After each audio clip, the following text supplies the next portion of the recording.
जय Hind and welcome to force defence academy. This is Aarshi Solanki और आज हम बात करेंगे अबाउट स्पेस इकोनॉमी। ठीक है, तो global space economy is the topic for today. Now what do you understand by this particular term? Economy that can be generated with the help of space. ठीक है, स्पेस के through हम जो चीज़ें जो एडवांटेजेस ले सकते हैं globally, that is the meaning of this topic. First of all पूरा डेफिनेशन देख लेते हैं। Space economy is the use of space to create value and provide benefits to humans. Benefits like telecommunication, ये तो आपको पता होगा कि जो सैटेलाइट वगैरह है इससे हमारे टेलीकम्युनिकेशन होते हैं, different apps, different services, weather forecasting and everything is possible because of space economy. ठीक है, अभी आजकल स्पेस टूरिज्म भी बहुत ज़्यादा ज़ोरों शोरों से आ रहा है। तो all of these things are being possible which are a profit to humans with the help of space. ठीक है, इसलिए इसको स्पेस इकोनॉमी बोल रहे हैं। Now moving forward, current state of space economy क्या है? ठीक है, स्पेस इकोनॉमी जो है 546 बिलियन डॉलर की वर्थ थी कब? 2023 में, और आगे बढ़ के ये और ज़्यादा बढ़ेगा। मतलब 2040 में 1 ट्रिलियन डॉलर का एस्टिमेशन है, और हमेशा एस्टिमेशन से आगे ही जाती है चीज़ें इकोनॉमी रिलेटेड। ठीक है, तो it is expected to reach this much. तो इससे तो पॉजिटिव, इससे प्लस में ही जाने वाला है। तो just imagine how many resources, how many different technologies can be extracted from space with the help of humans only, और जो ह्यूमंस को ही बेनिफिट करेंगे। ठीक है, रिसेंट ईयर में हमने एक अनप्रेसिडेंटेड शिफ्ट देखा है कि गवर्नमेंट डोमिनेट करती थी। अभी सारी कंट्रीज में इनिशियली गवर्नमेंट डोमिनेट करती थी, सारे स्पेस प्रोग्राम, जितने भी स्पेस क्राफ्ट हैं, सैटेलाइट लॉन्चिंग, एवरीथिंग। बट अब जो है प्राइवेट इंटरफेरेंस भी होने लगा है। ठीक है, आपने देखा होगा स्पेस एक्स, ब्लू ओरिजिन, ये सब प्राइवेट कंपनीज हैं जो स्पेस टूरिज्म, स्पेस इकोनॉमी में इंटरफेयर कर रही हैं।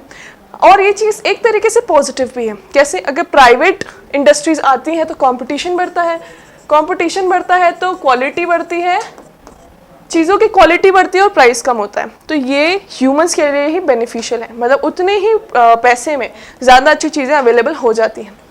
Development of smaller cheaper satellite, reusable rocket, है ना, ये तो अभी आपने भी देखा होगा। इंडियन एयरफोर्स और इन सब ने मिलकर, DRDO वगैरह ने सब ने मिलकर एक प्रोजेक्ट लाए थे रीयूजेबल का। तो all of these things are happening with the help of private interference. ठीक है, तो वही चीज़ें उतने ही दाम पे ज़्यादा मिल पा रही हैं हमको। 3D printing are revolutionising space exploration. तो all of these things are possible under space economy by government and private influence. अब देखो इसके बेनिफिट्स पे आ जाते हैं हम। हमने डेफिनेशन देख लिया, हमने जितने भी आसपास के प्रोस्पेक्ट्स थे वो सब देख लिया। प्रॉपर बेनिफिट की अगर बात करें तो रिवॉल्यूशनाइज कम्युनिकेशन। ठीक है, अब आपने देखा 2G, 3G, 4G, 5G phones आने लगे हैं। तो सून दीज, अब ये क्या है? These are the speed of operating. ठीक है, तो बहुत ज़्यादा हाई स्पीड हमारे पास चीज़ें अवेलेबल होंगी। पहले हमें ऐसा लगता है यार 1 GB स्टोरेज भी बहुत होगी, but now that you have seen कि कितनी ज़्यादा स्टोरेज कैपेसिटी भी बढ़ रही है चीज़ों की।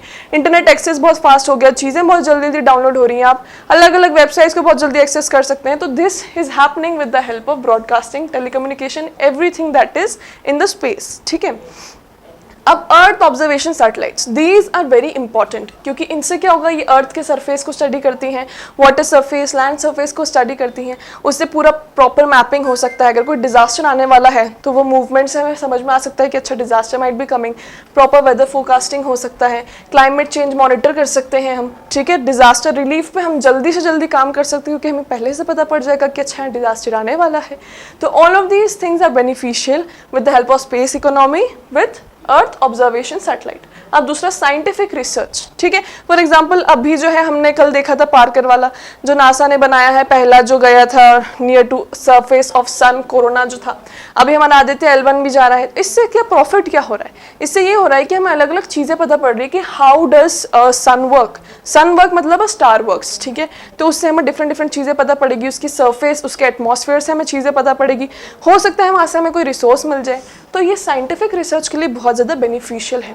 हाईटेक जॉब्स, अब क्योंकि इतनी हाईटेक हमें चीज़ें बनानी है, तो जितने भी एक्स्ट्रा ऑर्डिनरीली स्किल्ड पर्सन हैं उनको बहुत अच्छी अच्छी जॉब्स मिल सकती हैं।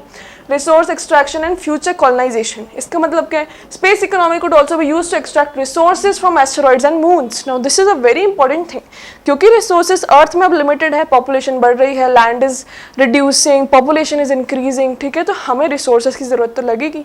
हम उन रिसोर्सेज को एस्टेरॉइड्स और मून से ले सकते हैं। तो this is also a possibility, very important point. अब देखो चैलेंजेस भी आएंगे अगर हम इसकी बात करें तो। चैलेंजेस में इंटरनेशनल कॉपरेशन, अगर आपस में कॉपरेशन ना हो कंट्रीज़ का तो ये चीज़ें जितना हम इसको दूर तक देख रहे हैं उतना पॉसिबल नहीं हो पाएगा। तो इंटरनेशनल आपस की कंट्रीज़ का कॉपरेशन बहुत ज़रूरी है।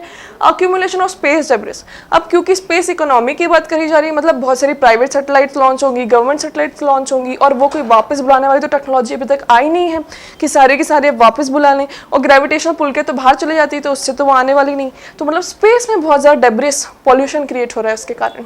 रेगुलेशन, अब रेगुलेशन बहुत ज़्यादा इंपॉर्टेंट है, क्यों? क्योंकि अगर हम ग्लोबल स्पेस टेक्नोलॉजी की बात करें तो ग्लोबली किसी का भी रेगुलेशन नहीं है। हर कंट्री वाइज रेगुलेशन ज़रूर है, बट ऐसे ग्लोबल कोई पर्टिकुलर एजेंसी नहीं है जिसका रेगुलेशन हो, and regulation in such things are very much important.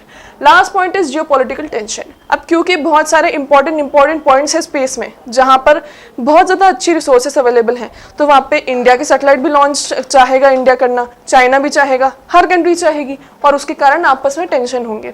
So this is also a challenge to overcome that geopolitical tension. So all these points are important if you are speaking about global space economy. I hope you understood this particular topic, and for more such topics subscribe to our channel. Till then, take care. Jai Hind.